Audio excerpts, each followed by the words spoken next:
Hello everyone, आप सभी का स्वागत है हमारे यूट्यूब चैनल पर। इस वीडियो में हम शुरू करने जा रहे हैं एसएससी सीजीएल दिल्ली पुलिस के लिए पॉलिटी का फर्स्ट बैच।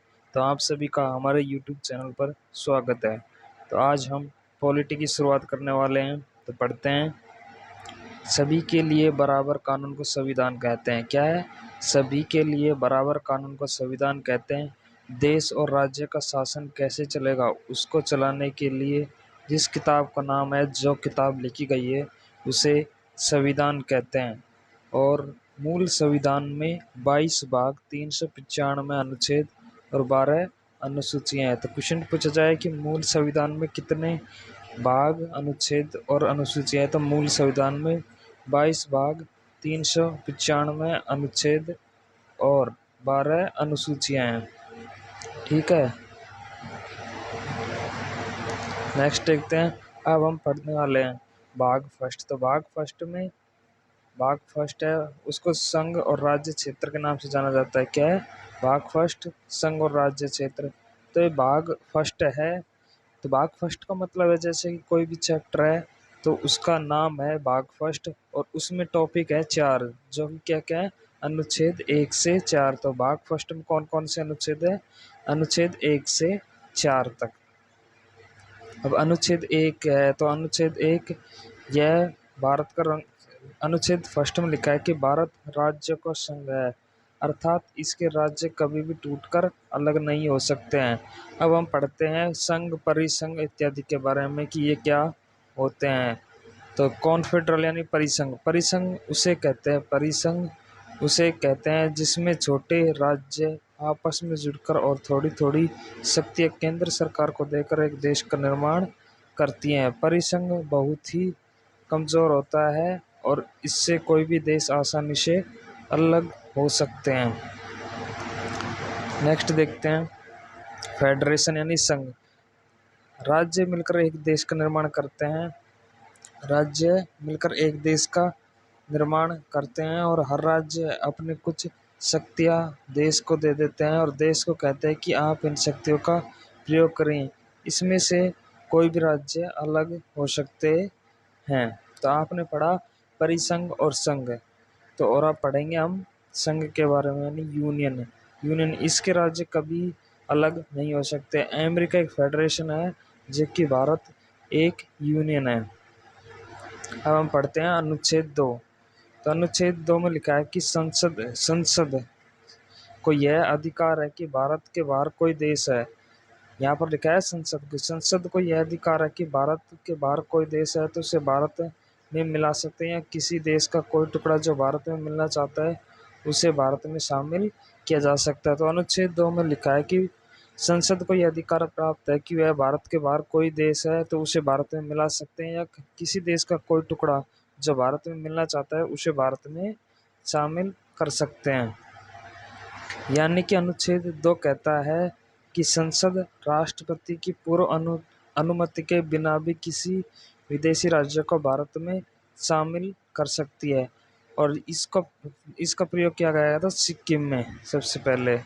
तो सिक्किम को क्वेश्चन पूछा जाए कि सिक्किम को भारत में किस संविधान संशोधन द्वारा शामिल किया गया, तो सिक्किम को 35वें संविधान संशोधन 1974 द्वारा 35वें संविधान संशोधन 1974 द्वारा भारत में शामिल किया गया, जबकि 36वें संविधान संशोधन 16 मई 1975 के द्वारा भारत का 22वां राज्य बनाया गया। तो ये आपके लिए सबसे इम्पोर्टेंट लाइन है, इसको याद रखेंगे। नेक्स्ट देखते हैं अनुच्छेद 3। तो अनुच्छेद 3 में लिखा गया है कि संसद राष्ट्रपति की पूर्व अनुमति से भारत के किसी भी राज्य को उसकी पूर्व अनुमति से उसके नाम, सीमा, क्षेत्र में परिवर्तन कर सकती है। तो अनुच्छेद 3 में लिखा गया है कि संसद राष्ट्रपति की पूर्व अनुमति से भारत के किसी भी राज्य को उसकी पूर्व अनुमति से उसके नाम, सीमा, क्षेत्र में परिवर्तन कर सकती है। तो यहाँ पर हम देखते हैं कुछ राज्यों के बारे में। तो यहाँ पर है एमपी यानी मध्य प्रदेश। तो मध्य प्रदेश से अलग होकर एक राज्य बना था छत्तीसगढ़। ये कब बना था? 1 नवंबर 2000 को। यूपी से अलग राज्य बना था उत्तराखंड, और ये बना था 9 नवंबर 2000 को। और बिहार से अलग राज्य हुआ था झारखंड, तो ये बना था 15 नवंबर 2000 को। आप इन सभी डेट्स को याद रखेंगे। नेक्स्ट देखते हैं अनुच्छेद 4। तो अनुच्छेद 4 में लिखा है कि जब संसद अनुच्छेद 2 और अनुच्छेद 3 का प्रयोग करेगी तो इसके लिए राष्ट्रपति से किसी विशेष अनुमति की जरूरत नहीं है, क्योंकि इसे अनुच्छेद 368 के बाहर रखा गया है।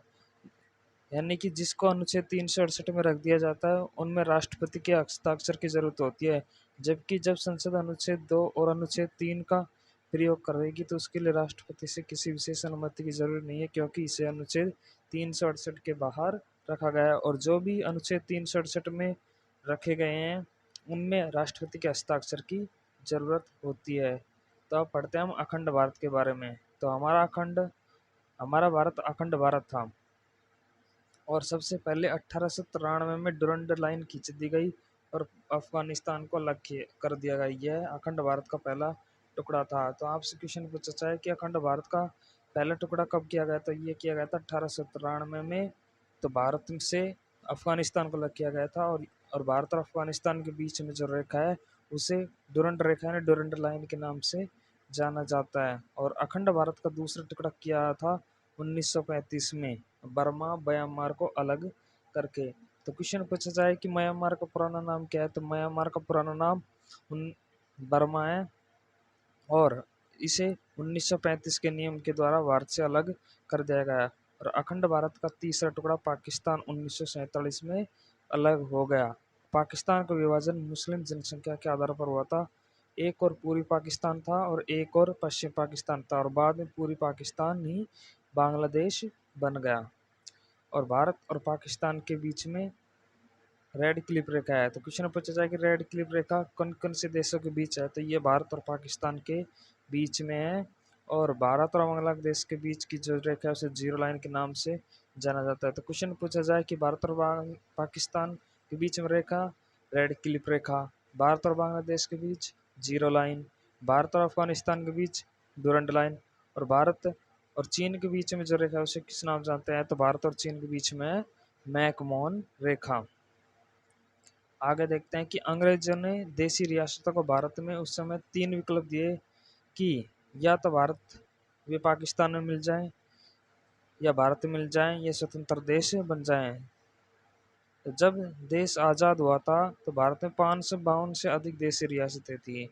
देशी रियासतों को मिलाकर फेडरेशन बनाना संभव नहीं था, इसलिए सरदार पटेल जी को जिम्मेदारी दी गई थी कि इसे मिलाकर यूनियन बनाए। इस काम में 3 लोगों को महत्वपूर्ण भूमिका दी गई थी। एक थे सरदार पटेल, दूसरे थे वीपी मेनन और एक थे माउंट बैटन।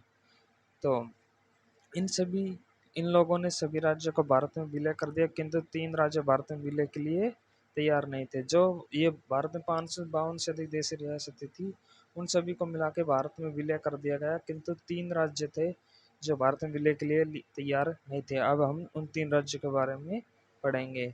तो पहला है हैदराबाद। क्या है? हैदराबाद। तो हैदराबाद के निजाम हैदराबाद को पाकिस्तान में मिलाना चाहते थे, किंतु सरदार पटेल ने पुलिस की वर्दी में सेना को भेजा जिसे ऑपरेशन पोलो नाम दिया गया। इसी के तहत हैदराबाद को भारत में मिला लिया गया। तो सबसे इम्पोर्टेंट क्वेश्चन यहाँ पर यह पूछा जाएगा कि हैदराबाद को भारत में किस ऑपरेशन के तहत शामिल किया गया है, तो ये उसका आंसर होगा ऑपरेशन पोलो के तहत। किसके तहत? ऑपरेशन पोलो के तहत। नेक्स्ट है जूनागढ़ रियासत। तो जूनागढ़ रियासत गुजरात की एक रियासत थी जो पाकिस्तान में जाना चाहती थी, किंतु सरदार पटेल ने जनमत संग्रह कराकर उसे भी भारत में शामिल कर लिया। नेक्स्ट रियासत थी जम्मू कश्मीर। अब आप देखते हैं कि जम्मू कश्मीर के बारे में। तो जम्मू कश्मीर यहाँ की जनता मुस्लिम थी, किंतु राजा हिंदू हरि सिंह थे। उनका नाम क्या था? हरि सिंह। उन्होंने कहा कि हम न भारत में रहेंगे नहीं पाकिस्तान में रहेंगे, हम एक स्वतंत्र देश बनाएंगे। तब तक ये ऐसा चल ही रहा था कि तब तक स्वतंत्र देश बनाने के लिए जम्मू कश्मीर तैयार होता, तभी पाकिस्तानियों ने वहाँ पर घुसपैठ कर दी। तो जब हरि सिंह को लगा कि अब पाकिस्तानी सेना अब उनको नहीं छोड़ेगी, तो उन्होंने नेहरू के पास आए और उनकी रक्षा के लिए रक्षा मांगी नेहरू के पास आकर।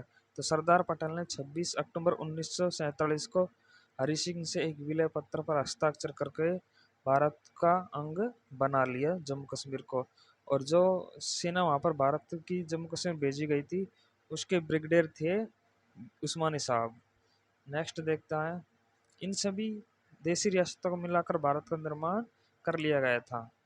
तो इन भारत को 4 राज्यों में बांटा गया, जिनके नाम थे ABCD भाग रखे गए थे। इनका नाम ABCD में रखा गया।